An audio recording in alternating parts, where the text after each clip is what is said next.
second half of the first round of the XPW World Championship tournament take place as Tommy Jordan and Trevor Wolf battled it out.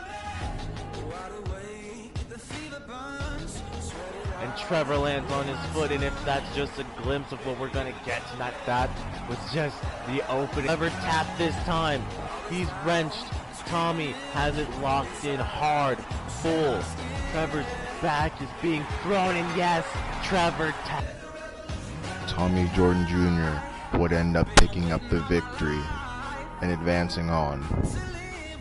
We saw Rob Kamen make his return to the XPW arena, go up against Brandon Ace in his debut match. Kamen, so fluid from one move to another. Kamen rocked on and will go up against Tommy Jordan Jr. next week. Deshaun Walton made his return to the XPW arena to go up against the Emperor, the original father of fear, Christian Maniac.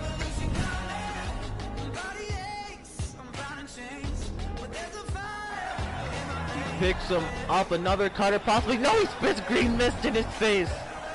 He just spat. Christian would end up beating Deshaun in under 5 minutes and moving on. Legion battled the Mad Kings in what was sure to be a tag team classic.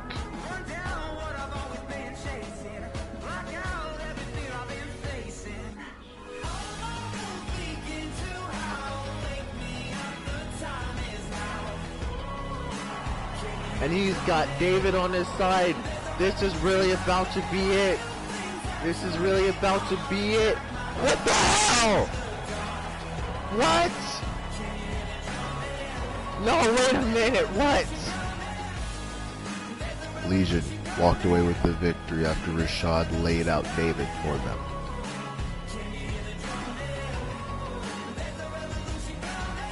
Jacob Cass went up against Alex Haas as they laid waste to see who would face Christian Maniac next week in the next round of the tournament. No, the Mastodon put himself through the barricade, and Alex. Jacob Cass would move on, vanquishing one father of fear and looking to go up against another next week. And in the main event, Reese Nero, the Titan of wrestling, made his return to the XPW arena to go up against probably the fastest rising star in XPW, Finn Sarkozy. Got him in a triangle. He's got Reese in a triangle. What's this? All the power of Reese Nero. What's this? Springs off the middle, a cutter. Reese catches him though, but he rolls over, and now a rolling cutter. He's got him up on the top rope and a superplex to the outside. Oh, this is classic Reese Nero as he goes over the top rope, but Finn caught him. Finn caught him in a tombstone pile driver. That's all he has to do. Finn catches himself, and now a springboard spin. Trying to get away from Reese. Pop. L. This is why. Insult to injury, he wanted to make sure that it was done. And Finn Sarkozy. But before Finn could look ahead to next week, he had some unfinished business that he started.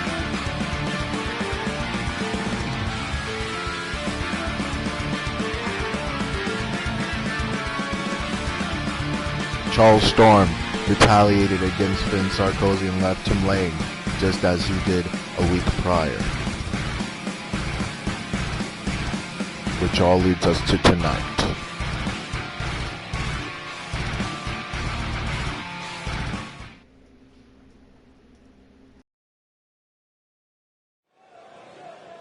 Welcome everybody to Ascension episode 3.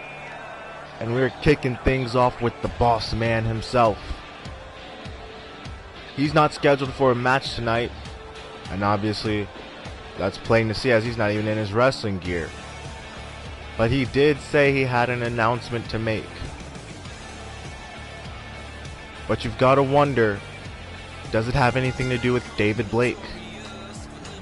Last week we saw him kick David in the face after coming to his rescue just a week earlier to save him from a beating from Legion, from Chase Dunn, only to turn around and super kick him and leave him to the same exact men. He's got to answer for that. But no matter what, the Notorious One is here, and tonight we have a list of fantastic matches. We have a 6-man tag match between the Core and the Resistance. We'll see the debut of Chris Russell, which I'm looking forward to a lot. We have Duncan versus Chase, Kahim versus Colby in a steel cage match. Sadly, Jay Hall was unable to be here tonight after his hellacious match with Peligro in Mexico City, but we will see him next week on Ascension to defend his championship, against who we do not know. And of course, in the main event, Finn Sarkozy and Charles Storm, both receiving buys in the tournament, get their hands on each other, possibly for the first time, as they could both easily wind up in the main event in the finals of the XPW Championship Tournament.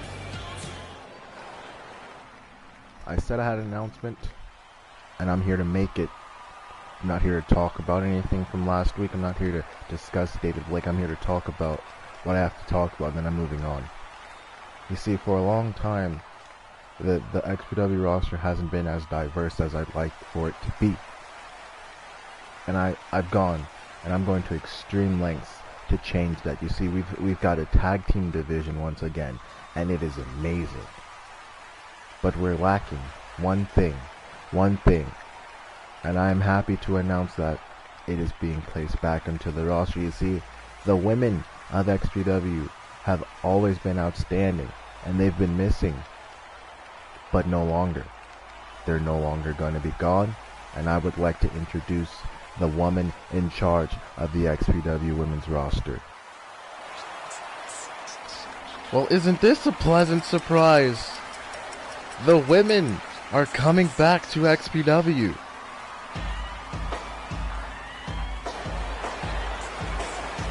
Wow, that was not the announcement that I was expecting to see, and this is the woman that's going to be in charge. Riley and Marie Boulay.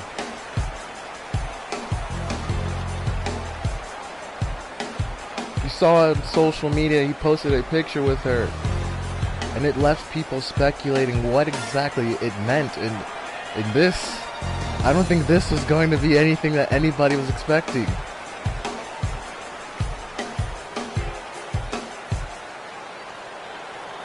Well, hello there, degenerates. It's I, Riley Marie Boulay, and I'm here to officially announce the coming of the XPW Women's Division.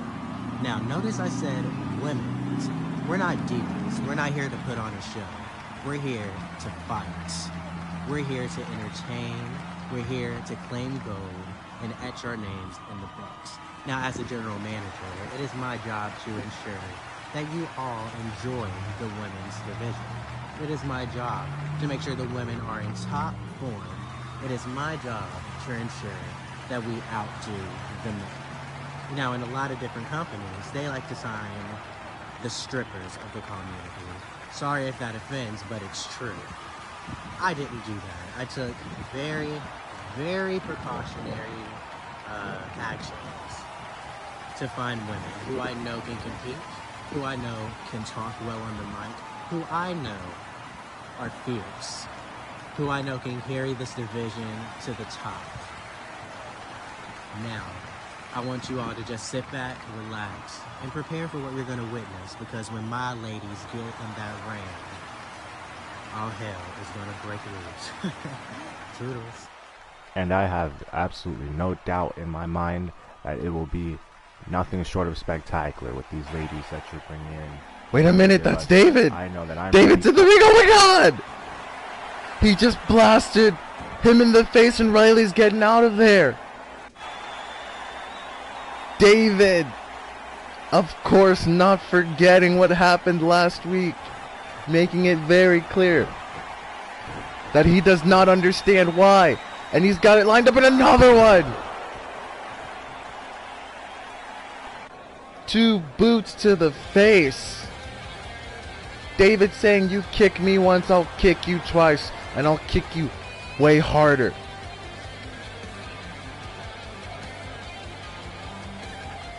I don't know. This aside, I mean, you can't ignore this David Blake making it very clear that he's coming for a shot for what he did to him. But Riley is in charge of the XPW Women's Division. And we'd like to let you know now that I'm getting word.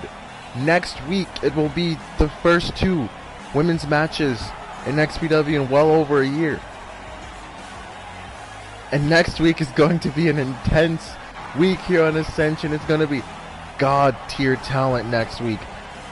And I just, wow. Everything that just transpired, it's got my mind going 1,000 different ways in 1,000 different places. Wow.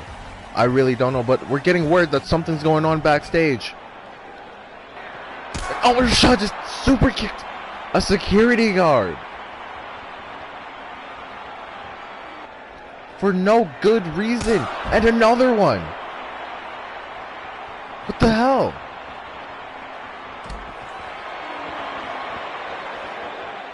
Let me make something very, very clear. There was nothing sudden about what I did last week. There was nothing that should have surprised you about what I did last week, David. It should be ingrained in your mind now that you don't cross me. That you don't do certain things to me. Me of all people. I gave you this life that you have. I mean, look at you. You wear the same things that I do.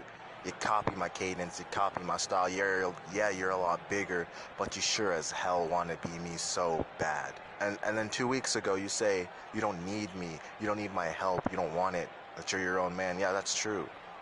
And I came out and I helped you.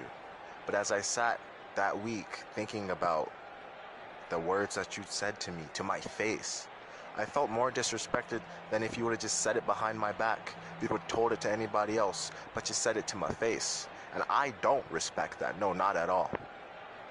I'd rather you hide behind those words, hide behind a different kind of scheme than say it to my face.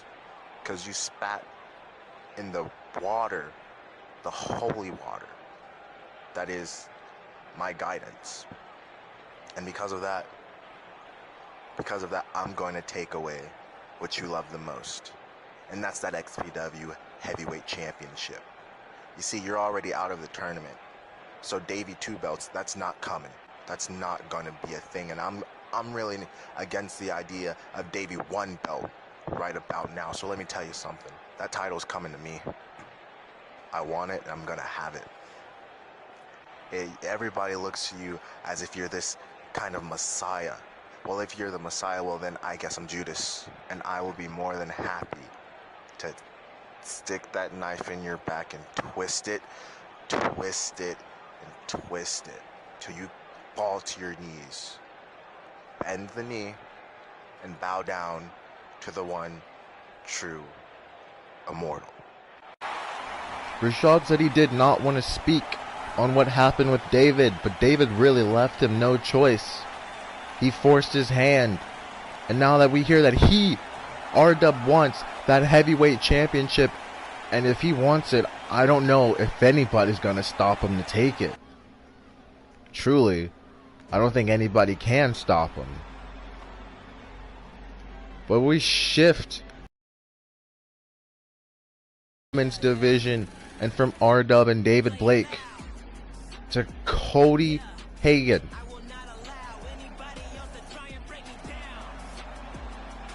He had a great showing in his match with Kahim 2 weeks ago, but that ended up not going his way, as we of course saw Kahim defeat him, which leads Kahim to his match with Colby in the steel cage later tonight. But Cody now has a chance to show what he can do against someone that we've never seen before. Jay Omega makes his debut here next. I have not seen Jay in action ever. So honestly, I don't know what to expect. But what I do know is that Cody is going to bring out the good in him, the best in him. And so this could very well be a fantastic match or a Cody Hagen one-sided brutalizing match. It's just up to what Jay has to offer.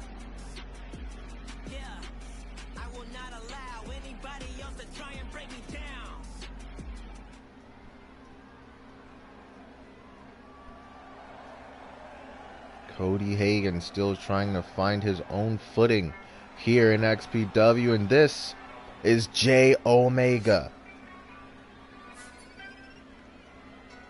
I already get this intimidating vibe off of him.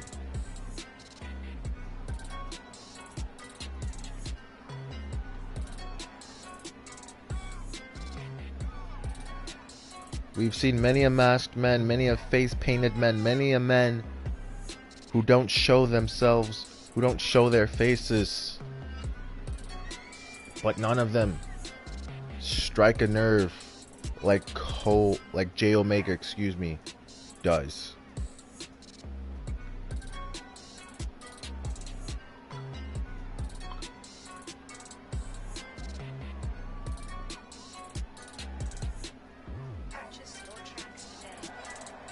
Jay Omega makes his debut here next.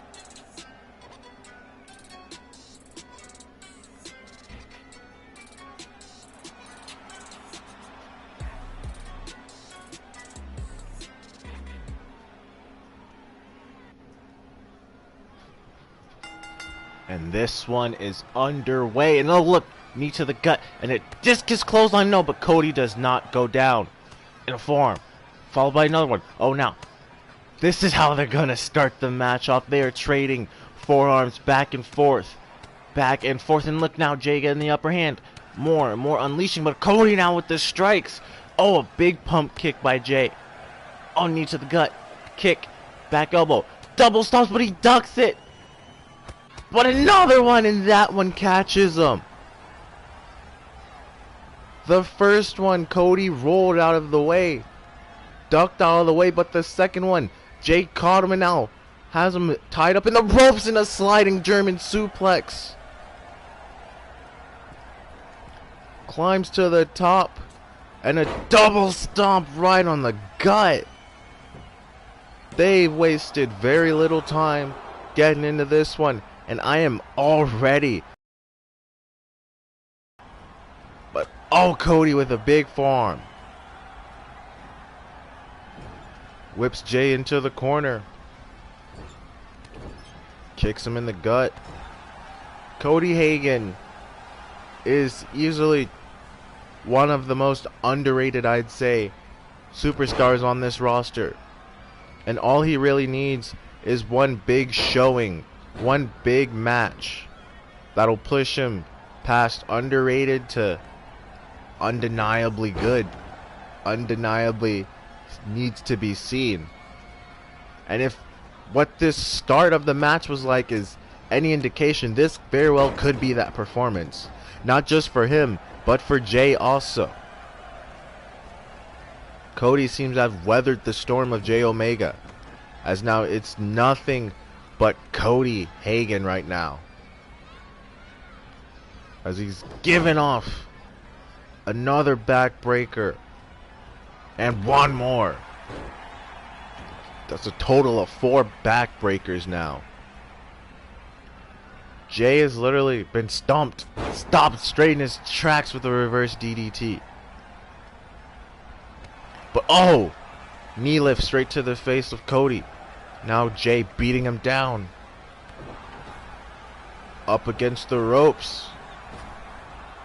And a big power slam.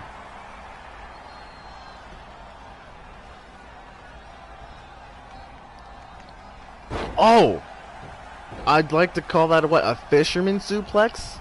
Possibly. A headlock fisherman suplex?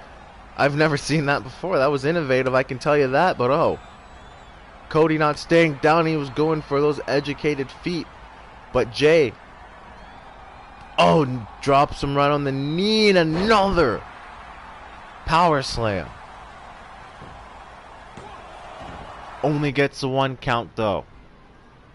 Only gets a 1 count. Cody trying to find salvation in the corner, but he gets nailed with the hesitation drop kick up to the middle rope. Jay up, oh, from the middle to the top so seamlessly. Headbutts him back into the corner, but Cody isn't dazed for long. But he did leave Jay a little too much time. But oh, he nails him with a boot. Oh, a clothesline. He's going for another one, but Jay ducks it, chops him. What's this now? Oh, and a reverse Alabama slam. Cody is obviously the much bigger man, but Jay has such deceptive strength and a double stomp on the chest that you wouldn't even realize it. Oh, and he was going for a splash. And now Cody picking up the pace with the kicks, the punches, the strikes. But Jay going back one with more of his own, more forearms. And now whips him out of the ring, but Jay goes underneath the bottom rope, slides out, catches Cody. Oh, DDT. No, Cody rolls through and kicks him right in the face. Super kicked him clean in the face. Oh, and a suplex, but he maintains control. And are we going to see a little Three Amigos R.I.P. Eddie? But Jay reverses it, dropped him on the back of his head, on his knee, and oh, a cutter. Wait, what the hell is this? That's Crimson Black. Crimson Black. Oh, interrupting this match. Jay rolls out of the ring. This match, this is a no contest. Oh, knees him in the back of the head. Crimson Black was eliminated from the tournament in the very first round, as well was Cody, and he nails him with a spear. And he's just entering, and what's this? Who is this?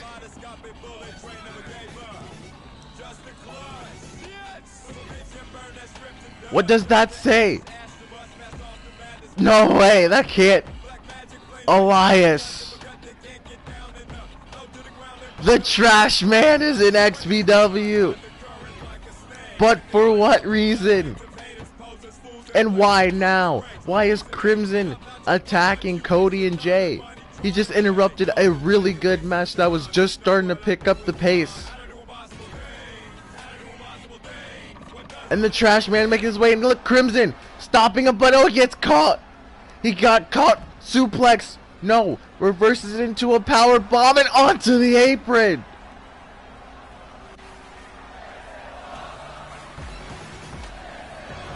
And just as soon as he comes down, Elias walks away. I have no idea what to make of what just happened. But Elias DeMarco is in XPW, the Trash Man. Crimson Black making his presence known here, trying to not be an afterthought after the tournament. But I'm so confused why he decided that Cody and Jay were the ones to attack. But my questions need to be answered a different time, as we're entering now the XPW Championship Tournament. There are only a handful of men left. These two, as well as Kaheem, Colby, and Charles, who has a bye. Chase Dunn so far is undefeated in XPW since its relaunch. And it's taken him some time to find this footing, to find this I wouldn't call it frequency, more of a, I don't know the word. It's on the tip of my tongue, but it's also very much far away from my mind. Consistency.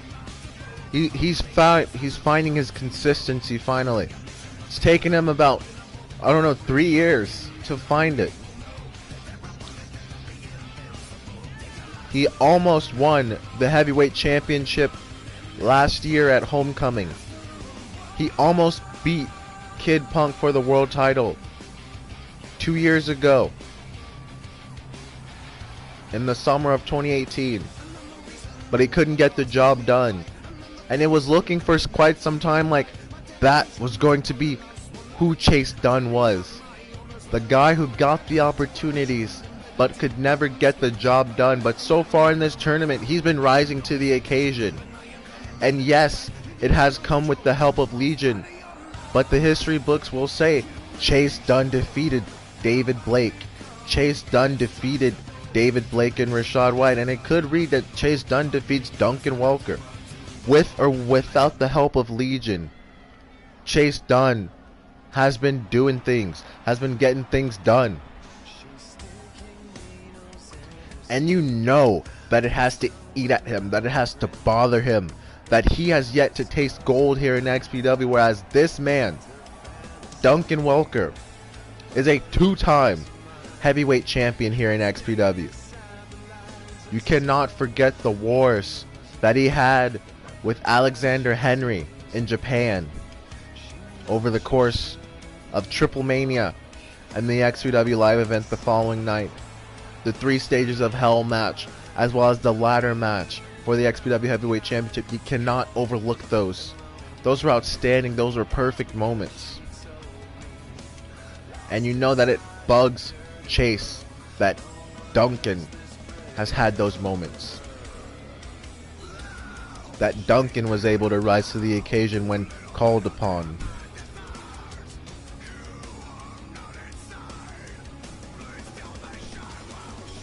But that just goes to show that Duncan is no slouch, and I feel like people tend to forget that.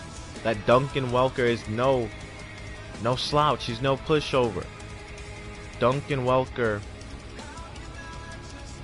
he's a good wrestler.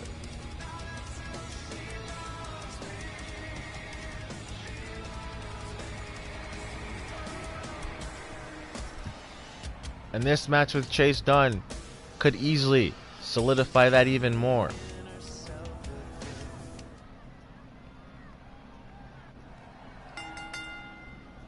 The match is now underway.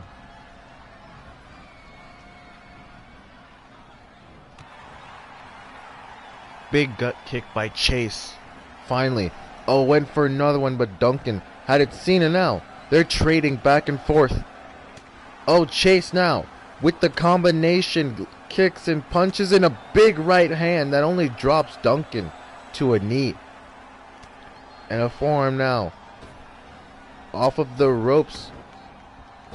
Drop down over the top in a big forearm. Chase Dunn here early on has the easy advantage. And what's this?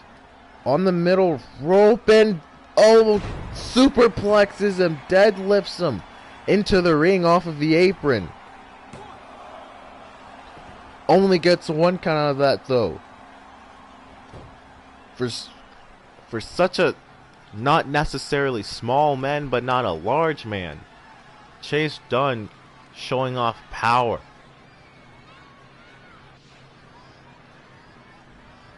But now Duncan fighting out of that headlock.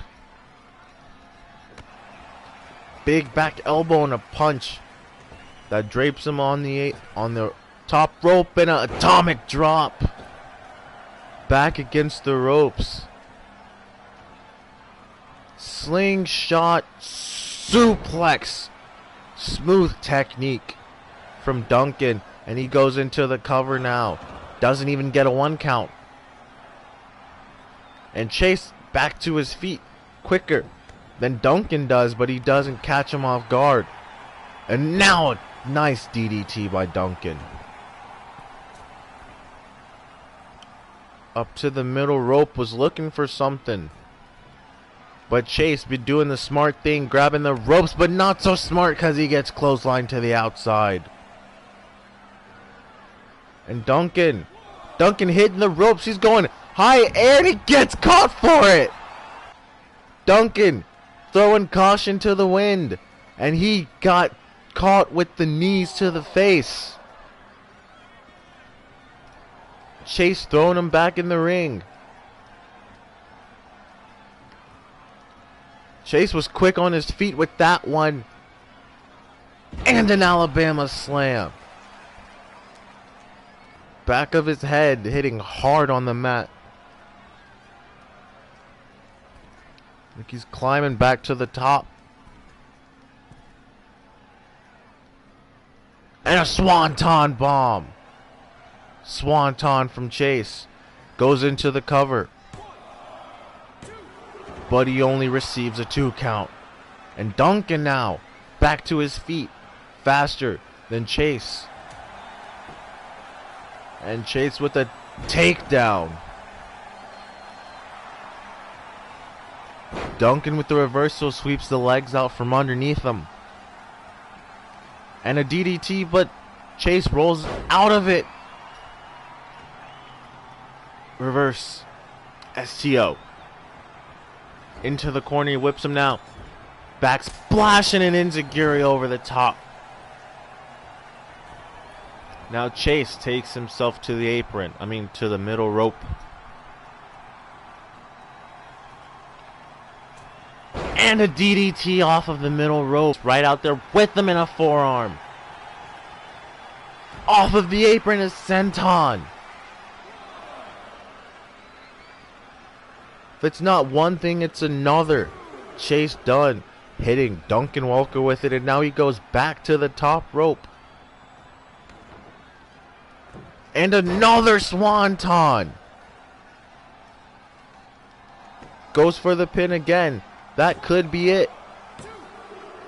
And oh, that was so close. That 3 count was so close.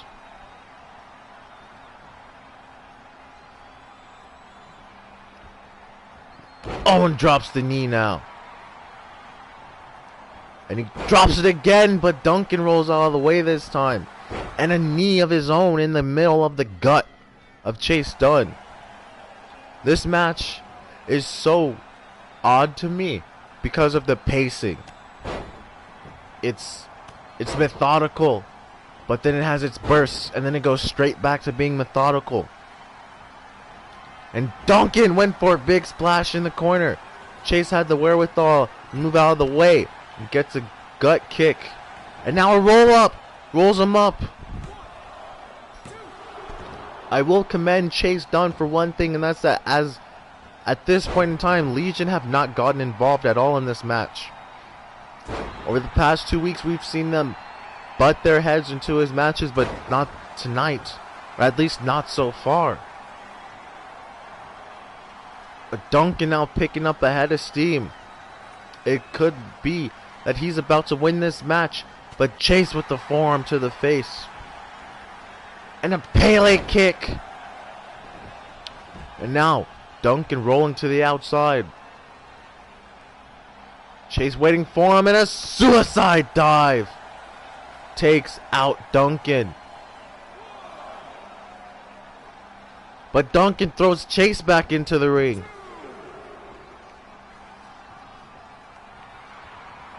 And Chase catches him with a knee trembler. Right to the face. Gets him up. Oh! And a jab. And a block. Arm wrenching him now. Wrenching on the arm. But Duncan. Shots to the body. Gets him free. Into the corner, he whips him.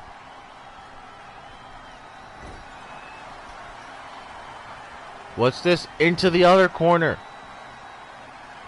And now that splash connects. Telling him to get up, bring it on.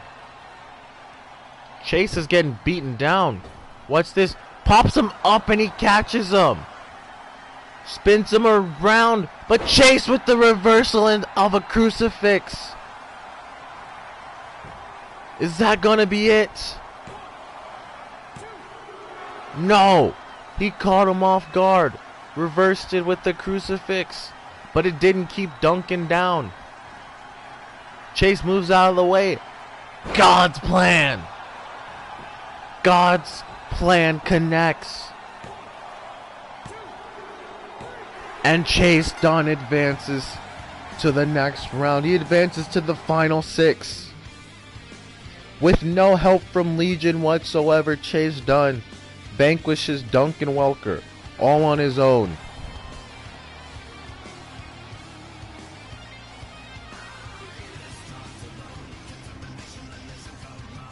We could very well be seeing the reign of Chase Dunn become a thing. Chase Dunn still is unstoppable here in XPW as of now. It could be very well his year, his time. It might have come. And we turn our attention away from Chase's match, from Chase's opportunity, to the next match in the tournament, which is the last match of the first half of the first round. Wow, that's a lot. As the steel cage hangs above the ring, and the horns blare, we're about to be in the presence of the God of Thunder.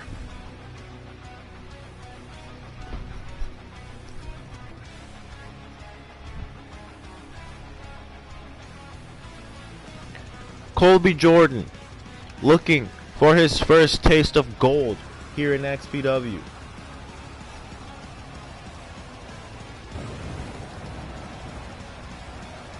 It was completely odd, out of the blue, when he attacked Chase Dunn. when he attacked Kaheem Watson after he had beaten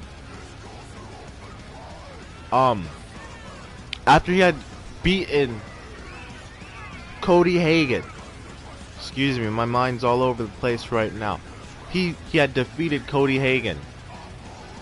Colby was out there to watch, was ringside, and when Kaheem turned his back, Colby dropped him where he stood, and he asked for a cage to be lowered, which leads us to this match here tonight. Why it's inside of a steel cage is because this is what Colby wanted. This is the atmosphere that he wanted. He wanted Kaheem all to himself with no place to go, nowhere to run, which of course Kaheem wouldn't have ran anyway. But two big men confined into a cell, into a cage, that's going to be something interesting.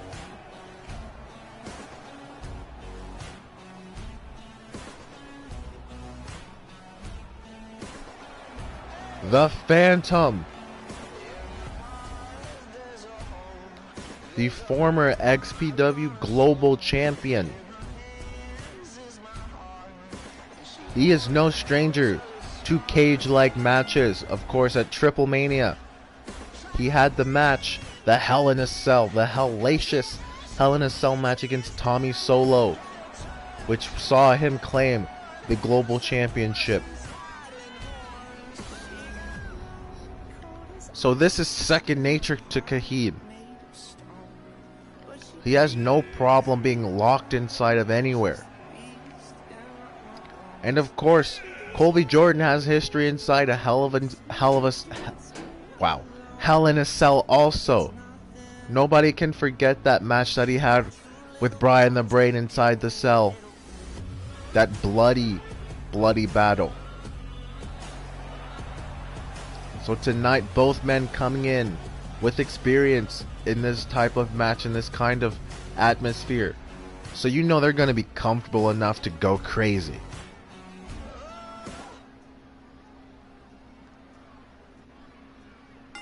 The cage is lowered, the bell sounds, and Colby right out of the gate drops him with a big Superman punch. And now, Colby whips him into the corner and a big clothesline to the back of the neck of Kahim. Headbutts him. And so far, Colby is just being relentless.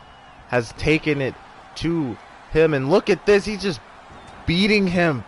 Beating him, literally.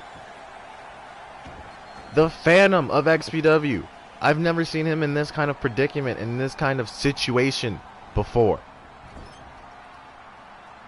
Colby, it has been all Colby so far. And he drives his knee into the face of Kahim. Kicks him in the gut now. And a Fisherman Buster.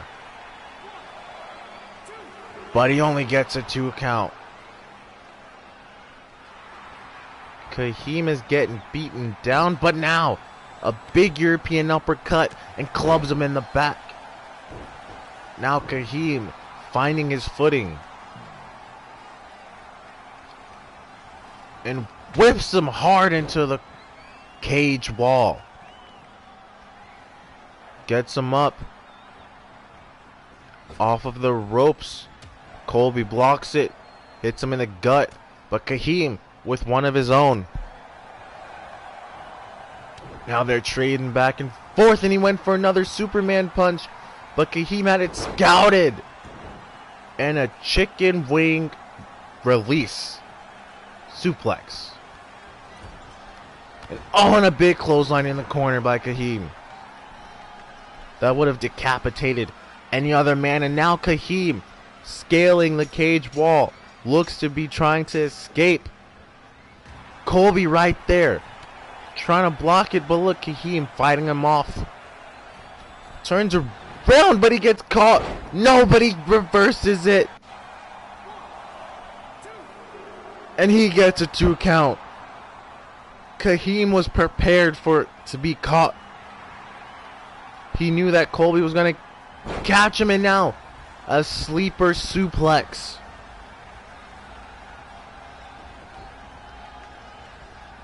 The momentum has shifted drastically in this match. It went from all Colby to nothing but Kahim go home driver. That is what Duncan was trying to look for earlier before he got dumped on his neck by Chase. And just grinding his boot into the gut of Colby.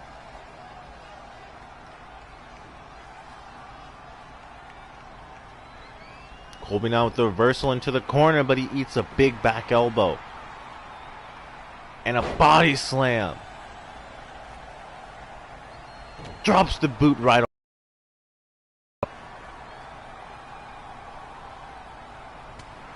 Forearm. And a knee to the gut. And what's this? A gut-wrench powerbomb. Kahim is not a small man. And Colby did that with such ease, with such, like, nothingness. And now he's scaling the wall. He looks to be getting out. Kahim now getting his bearings. And to the ropes he goes. But look, oh, Colby. Colby is almost out of the cage. Colby's almost out of the cage, but Kahim gets there. Stops him. Beating him. Hitting him, pulling him now. Pulling him back into the ring. Back into the side of the cage. Oh, clubs him on the back. Hits him. And slams his head against the cage. Colby falls lifeless. And now Colby was on his back, so we couldn't reverse it that time. Oh, and a fist, but he blocked it. Whips him off the ropes into a big clothesline. Didn't even let him get off the ropes. Met him on the ropes with the clothesline. And now, again, scaling the cage. Look now, Colby getting up there. Almost out of there. Look, he's on the other side now, basically. But Kahim catches him. Gets him, pulls him back in. Now Colby on the same level of Kahim and bounces his head off the cage. Bounces it again, and Colby falls to the ring. This is very well Kahim's one and only chance possibly to get out of this cage, and he's not wasting any time. To the top he goes. To the top he goes, and now he's on the other side. Kahim's about to drop. Look, Colby met him there though. Colby met him there. Kahim going down again, but Colby stopping him. Look, and Colby now trying to get up there with Kahim. Colby trying to get up there with Kahim. And look, Kahim, he's dropping over. He's almost out of there. He's almost out of there, but no. No, Colby. Colby grabs him. Look, the strength of Colby pulling him back in, and what's he looking for here? No, not off of the top of the cage. A superplex off of the top of the cage. A superplex. Jesus Christ. Colby is not human. Back to his feet, delivers a spear. Nails him with the spear, picks him up. Colby could very well have this match in the bag. Drops him. I can't believe he superplexed him off of the top of the cage. And Colby climbing. Kahim having to use the ropes to get to a standing position. And look, Colby. Colby gets to the other side. Kahim barely getting there. Now all he can do is watch. All he can do is stare as Colby drops to the floor. Colby Jordan advances on to the final six, and we now have the first half of the final six. Charles Storm, Chase Dunn, and Colby Jordan. The C's have all won their matches. Colby Jordan is one step closer to being XPW World Champion.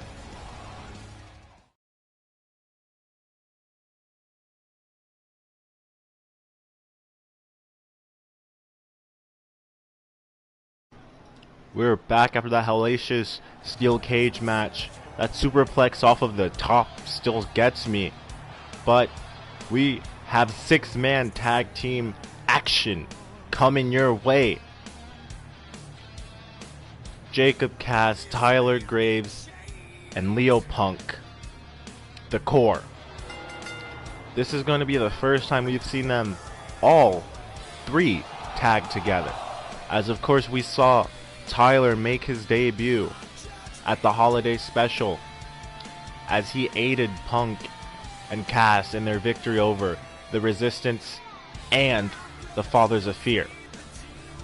That double tombstone, I'm still not over it. The image is stuck in my head. It was amazing, and we could see another one here tonight. The Core are one of the hottest tag teams out there, and they've done their thing. I mean, Jacob next week faces Christian Maniac for a chance at the World Championship. If he advances in the tournament, then he gets the Core one step closer to gold. And hell, you've got to think that there are tag team championships somewhere waiting to be held by these two here in XPW, by these three.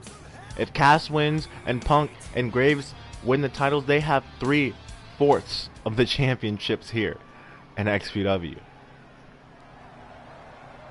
Or the tide could change, and it could all come to this group of men.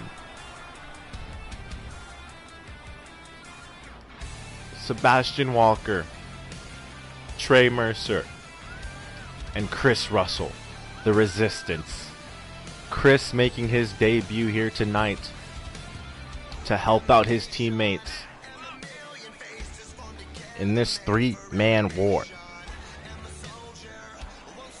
The Resistance are equally as hot, as new, as fresh, as revered, as wanted as the Core.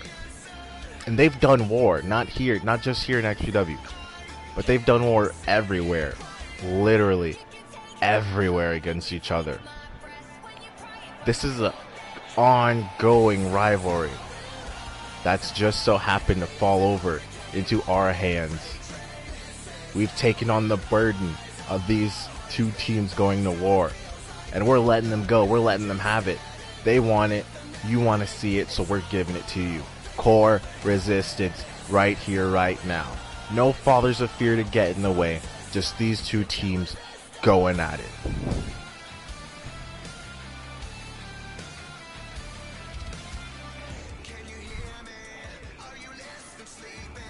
This is going to be amazing. The Aussie and the Brit, Aussie being Tyler and the Brit being Chris, getting things started for their respective teams. And look, Tyler dragging him, doing the smart thing, dragging Chris into his corner. And look, he's already tagging in Leo. Leo tagged it. Oh! Big bicycle kick. Takes out Chris. And Leo now throwing him back into the corner. And now look, these are quick tags and they're doing smart things. And oh, reverse slam.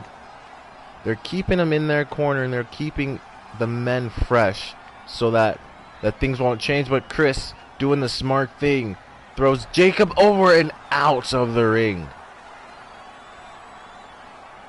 Throws him over and out. Now the ref administering the count. Chris faking out Jacob, telling him to bring it into the ring. They go! Well, I don't know what you'd call that. That was like a cutter reverse style. But oh, Chris now whips him into his corner and now tags in Sebastian. Hits the ropes in a combination right there. A very nice combination. And as I said earlier, tag team championships, they've got to exist for these two teams to go to war for. I mean, there's been no announcements, no confirmations on tag team championships being made, but we have a division, so we might as well make the championships. I mean, right? That's neither here nor there, as Jacob gets whipped back into their corner. And now, here comes Trey with a pump kick of his own, a knee by Sebastian. Oh, things are about to break down. A moonsault. Moonsault, but Chris comes off the top with the frog splash. And Trey with one of his own. Oh. That was a smooth, very well-timed combination by all three. And now, Jacob is being, tortured basically, as he's in there with the powerhouse that is Trey Mercer, and oh, gets slammed right on his face. The two biggest guys in this match are Trey and Tyler, and they have yet to be in the ring with each other. No, back suplex, powerbomb combination. Gets a 2 count. You saw Leo get in the ring. He was about to break it up if Jacob wasn't able to get out of that on his own. You saw he was ready for it. Sebastian rolls out of it. And look now, educated feet, strikes, fists. Oh, and a big roundhouse drops him.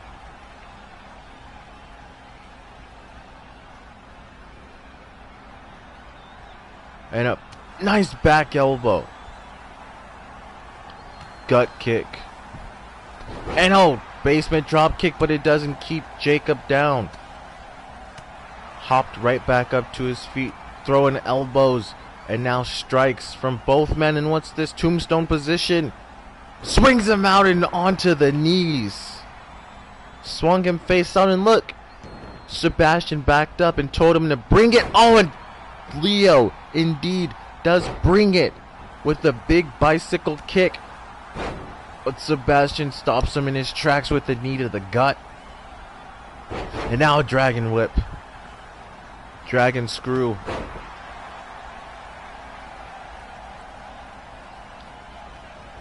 Whips him into a neutral corner. And went for a gore in the corner and another knee.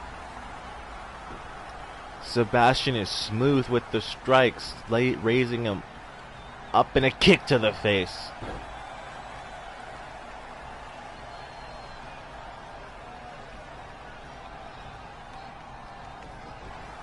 And another bicycle kick. Now Leo just knocked Chris right off of the apron, but gets whipped into the corner, fighting his way out of it. Thought he was going to go for another bicycle kick. Standing switch gutbuster. And he's got to get him away from that corner. Yeah, right back into the neutral one. Spears him. And now a belly to belly. It was smart of him to get Sebastian away from that corner so that he couldn't get to his teammates. Gets thrown back into the corner of the core. And another one. Another slam. This has been all core since a flapjack since Sebastian misstepped. He had a misstep and they capitalized on it. And look now, wrenching the arm and a forearm. Went for a big one of his own. Gets blocked in a gut punch. Gets slapped. Chops him down like he's a tree, and Tyler's a lumberjack, chops him down. And look now, punching Trey off of the apron and drops Chris right off too. And now Sebastian has no one to go to. And in the corner, all to the cores, and he drops him. Assisted senton, and Leo says he wants some. He's asking Tyler for a boost. Runs at him. Over the top he goes. Was that Trey? Yes, he took out Trey. But he's not done yet. Through the turnbuckle goes Chris. Through the turnbuckle, and look, back in the ring now. And the ref, he's just lost everything. He's allowing this to go down. I mean, he can't really do anything. And I know nobody wants this match to end in a disqualification. But look now, Sebastian is laid out. Right there, face first now. Leo back on his feet, but no! Trey is also in a running boot. Drops Leo right on the outside, and now Chris back up, but he eats an enziguri by Tyler. And Tyler hits the ropes, and the Aussie down under goes over the top.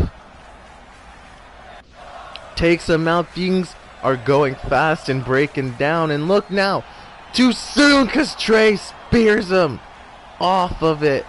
Spears him off the apron, but Jacob comes through and over the top. Jacob over the top. This is indeed awesome. The pace is fast and good, and he helps up Tyler. Now they're both getting back in the ring now. And no, Leo is still down, but they're gonna go on without him, as we're gonna see. Wait, but the lights of. We were getting ready for the tombstone, the spike tombstone pile drive. Oh my God! That is not a face you want to see. The father of fear. Jacob's not scared, and he gets caught with the cutter. Jacob was not thinking right there as he got dropped with the cutter. And Trey now getting back in the ring and spears him.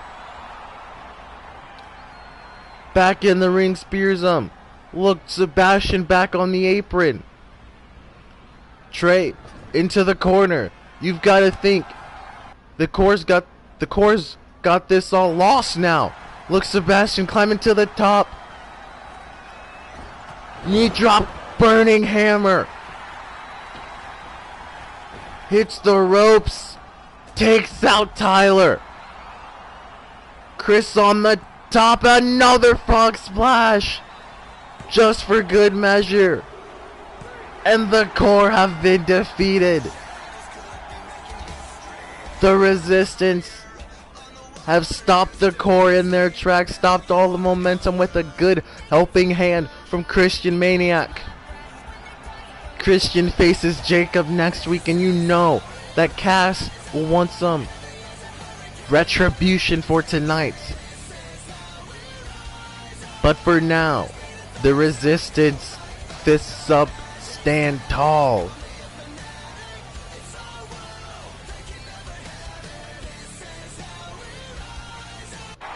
The Resistance win what was picking up to be an amazing matchup until Christian dropped Jacob with the cutter.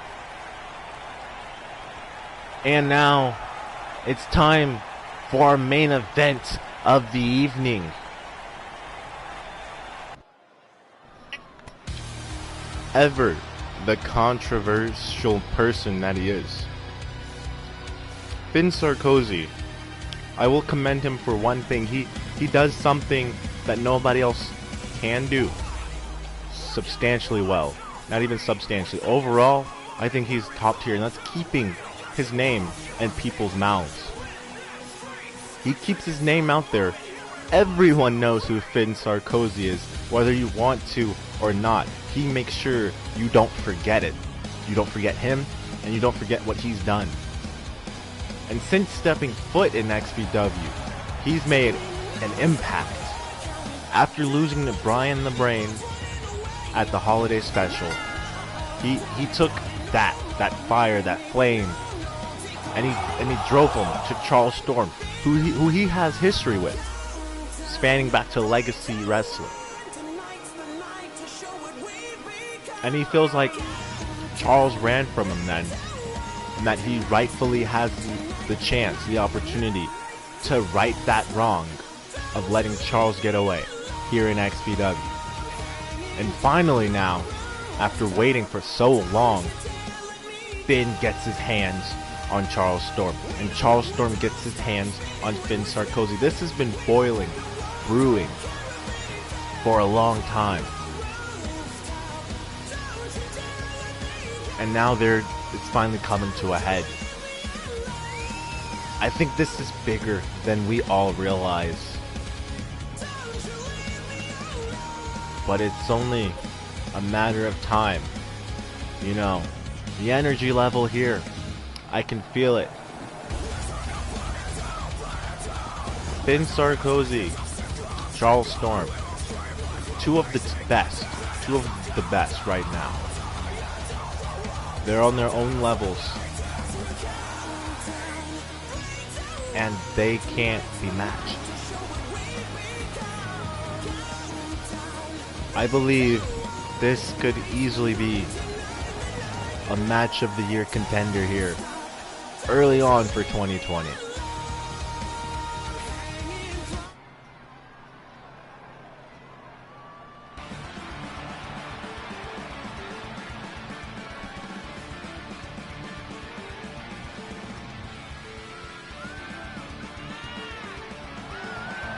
Charles Storm 2 weeks ago did what seemed to be impossible here in XPW. He defeated R-Dub. Something he couldn't do at Homecoming last year.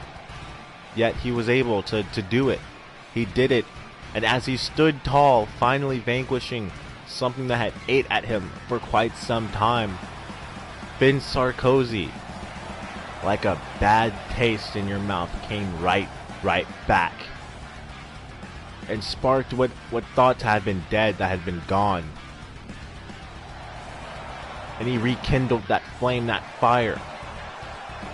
And now Charles gets a chance to extinguish it, to let it burn out, to kill it once and for all.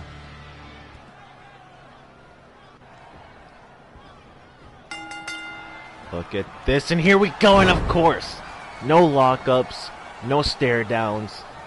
They are going right at it, and Charles wastes very little time getting his hands on Finn. He is wearing him out right now. Just beating him down now. Off the ropes, drop down, over the top, and sweeps the legs out. Charles has been chomping at the bit, waiting to get his hands on Finn Sarkozy. He did it last weekend. Last week. He put him through a table, reminiscent of Finn putting Charles through that announce table, our announce table. But that wasn't enough, obviously, for either men, as they could not wait for this moment. And look, now Charles, big superplex, standing superplex. Now Finn with the reversal into the ropes, gets caught, but Charles gets out of it in a single leg drop kick from Charles. Drops the leg right across the throat. The history between these two, it makes this a whole lot bigger. Vicious big boot in the corner. It makes it a whole lot bigger than what we've seen here in XPW. But even then, and what a big, I don't know, forearm, shoulder block, whatever that was. It nailed Finn head on. And now Charles through the ropes, suicide dive. I don't mean to big this up or hype this up more than it is, because we've seen it all transpire in front of us. We know that this has been coming for a long time. But even now, and look, springboard drop kick. Even now, it's still not at the height. Double knees twice in a row. Simultaneously drops the knees. It's not as big as it could be, as it should be in a swanton. Charles. But Finn kicks out of it. Charles has found the upper hand here early on, and he is relentless with it. Look, striking him. Back kick, overhead kick, but Finn recovers it. Over the front, drops him with a single leg kick, climbs to the top, double rotation moonsault, connects. But Charles gets the shoulder up. But Finn, not wasting any time, going from one thing to another, deadlifts him up into a power bomb. But Charles gets out of it again. When I watch Finn, it reminds me a lot of like I'm watching R-Dub with a knee to the face straight into a German suplex. They have a lot of similarities in their moveset, which you have to ask, is Finn somehow sliding German suplex somehow inspired, take some inspiration from R-Dub? Look at this corkscrew shooting star, but it's right near the ropes. Charles has the wherewithal to inch near the ropes, and he went for a shooting star off the middle, but Charles got the knees up, but he couldn't capitalize on it, but he blocks that. And went for a double sledge.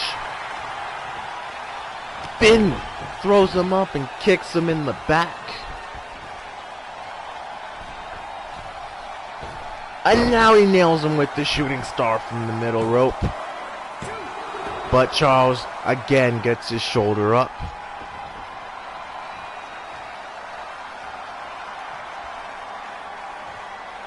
What's this? A corkscrew moonsault senton. He did a lot of flips right there. And now on his neck, knees him straight in the face. And Charles rolling away, or attempted to, and now a springboard 630 misses. And Charles drops him with the big clothesline. Now, flatliner. Face first goes Finn, but only gets a 2 count, does Charles.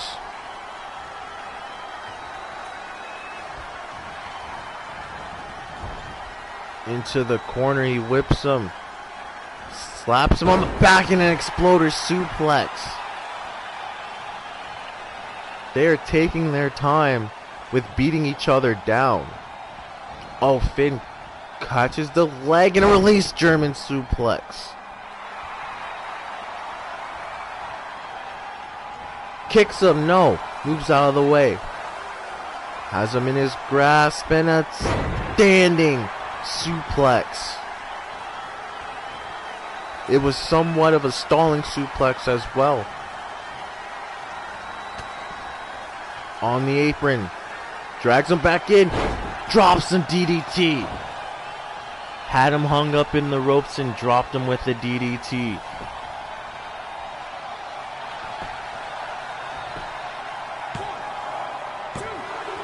And Finn gets his shoulders up. And he gets up before Charles, but Charles sensed it. Backs out of the way. Off of the ropes, belly to belly, no headbutt. Look at this combination again. But this time, Finn has no way to recover, to come back. Charles goes out to the apron. And a swanton bomb. Springboard swanton. Kicks him in the gut in another suplex. Back to the top, but Charles is climbing a lot slower than usual. He might have tanked his gas. Might have tanked his gas tank.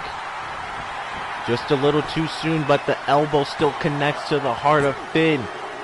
But Finn gets his shoulders up at 2.9. 2.9. Big body, big body drop. Suplex. Body slam. Wow, I don't know English or wrestling terms today. Off of the rope goes Finn, and oh! That was a hip toss neck breaker. And Charles saying, this is it. This is it. Knee to the face. No, Finn out of it. Back Pele kick. Finn had enough wherewithal to notice where he was at. Pele kicks him and now knees him in the back of the head. The prestigious one still has yet to defeat Charles Storm. But the pace is picking up, and Finn body slam is not gonna wait a second as Charles rolls to the outside. And Finn out on the apron. Charles, oh, he went for a moonsault but miscalculated. Now float over, but Finn had that scouted. And oh, look at this, using Charles' own move against him.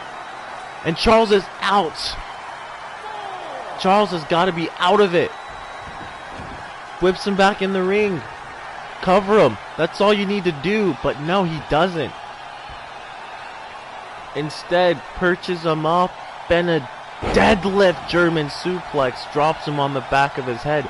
Charles has not moved. He's not moving. Since he took that knee to the face, and now a half and half suplex. And now Charles is getting his bearings, and look at Finn just showing off. But you gotta think he's wasting time as well. Runs to the corner. Drops him down. Aztec press. With ease. Finn. But still is not enough to keep Charles down. And what's this? Oh, arm drag. Drops the big punch over the top. Now what's this? Another flatliner.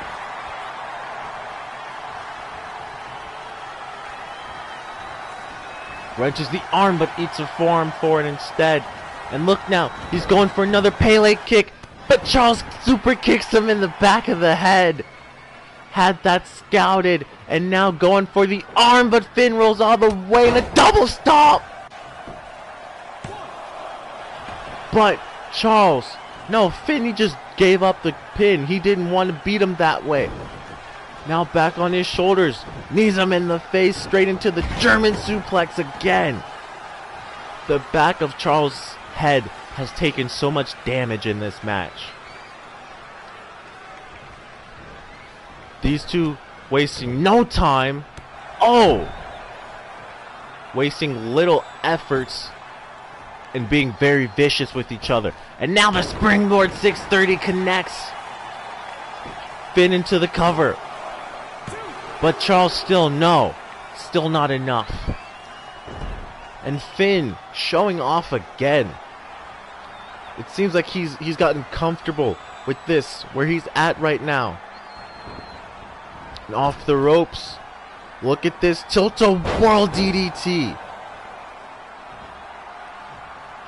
From that, gets him up and into the corner. Oh, went to kick him, but Charles reverses. Gets him ahead of steam, and now uppercut and a back elbow. And throws him into the turnbuckle. And now, oh, a tiger feint kick. And Charles springs off and gets caught. Was going for that drop kick again and got caught in a power bomb, but he gets the shoulders up at one. Finn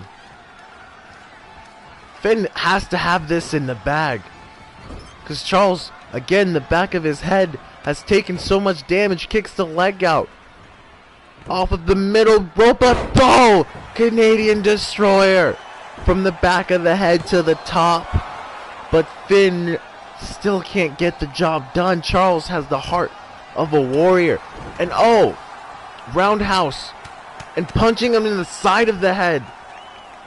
Now look, oh, this could be it. The submission hold. Finn has him locked, wrapped up tight. Charles reaching for anything, but he can't. He can't get it out, but oh, is fighting out of it.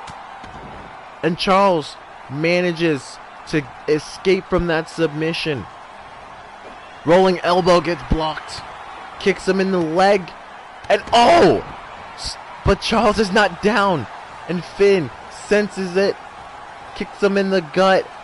What the hell was that? I don't know what to call it, but again, the shoulders don't stay down for the 3 count. Finn lining Charles up for something. Corkscrew and another one. He nailed Reese with that, and he took himself out in the process, and again he does it tonight. But that is the lifestyle that Finn Sarkozy lives. Caution to the wind. All out, balls out. Do what you have to do to get the job done. But the time that was wasted recovering for himself gave Charles enough time to recover as well. And now, back on the attack is Charles with another suplex.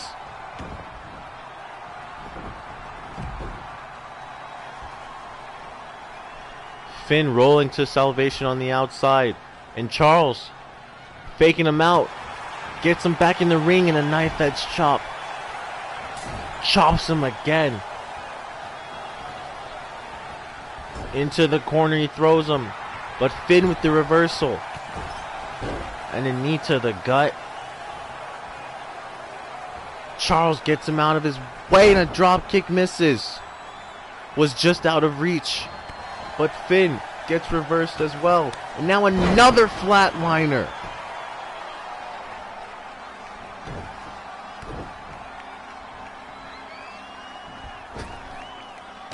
These two are giving each other everything they've got. They're emptying their arsenals, doing everything they can in their willpower to keep each other down, but neither will give in, give up. And now Finn rolls him through, and now he nails him with the Pele kick. Finn does not, Charles doesn't know where he is and eats a Meteora. And Finn to the middle rope, shooting star again. But he doesn't go for the cover. He's just staring him down, and now something's going through his mind as he goes up to the top. Double rotation moonsault. No, he rolls through Charles, rolled out of the way, gets caught. And a Uranagi. A harsh Uranagi. And look at this now, Charles to the top. Charles with the spiral tap. A spiral tap. But Finn gets the shoulders up.